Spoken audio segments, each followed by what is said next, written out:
Hello guys, pumunta nga kami dito sa Infanta Quezon Province para maranasan namin yung beach nila dito. At eto, naabutan kami ng Bukang Liwayway sa daan at sobrang ganda ng view. At kung titignan, parang image lang yun sa harapan mo dahil sobrang ganda talaga ng view. At pumunta nga kami dito nang wala pa kaming nai-inquiryan na resort, kaya ayan, nag-walk-in lang kami sa mga resort. At ang napuntahan naming resort ay ang Kubling Beach Resort dito sa Infanta Quezon. At kaya ito yung napili namin dahil ito na yung pinakamurang nakita namin. Yung kubo room nila is 3,000 pesos pero yung kinuha namin yung 2,500 pesos. At yung tent pitching naman nila is 100 per head. At kung magrerenta ka ng tent, ang tent nila ay 250 at meron ding 300 pesos. Free use din yung kitchen nila. Lahat ng gamit dito pwede nyong gamitin and only rin sa paggamit ng gas. At pagdating sa dagat o yung sa beach nila, kung makita nyo, yung sand niya is kulay brown, para siyang lupa. Kaya pagdating sa tubig, sa dagat, medyo brown din yung tubig at madumi siya kasi kumakapit sa damit yung parang sand or yung buhangin at para siyang lupa kung titignan.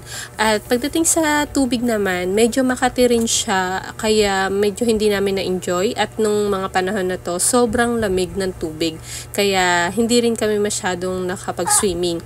Tapos pagdating ng hapon, mga bandang palapit na ng 6 PM, may lumitaw na dikya kaya ayun, nagsiahon na kami at wala pang isang oras yung pagliligo namin sa dagat.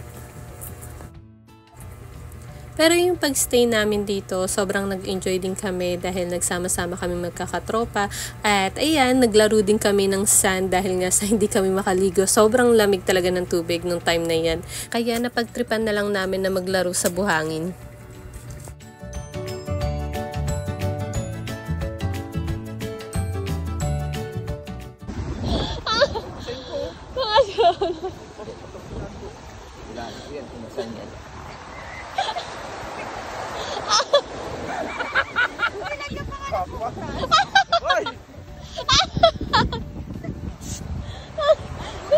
Parang ni Ruth, meron nga daw. Masakit na sigit ko. Ito mo, find the missing head. Sana man daw mo nag-roll na lagaw. Ano ba yun? At pagdating nga pala sa tubig nila, sobrang madulas siya sa skin at ayan, kung makikita nyo, brown din siya. Pero hindi siya galing sa dagat.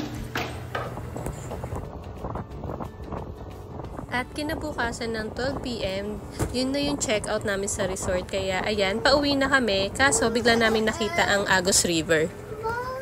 Kaya napagdesisyon na namin na pumunta kami ng Agus River dahil nakita namin ang ganda ng Agus River.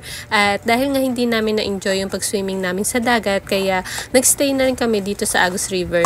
Halos 2 hours lang yung pag-stay namin dito, pero sulit na sulit yung pag-stay namin dito at pagligo.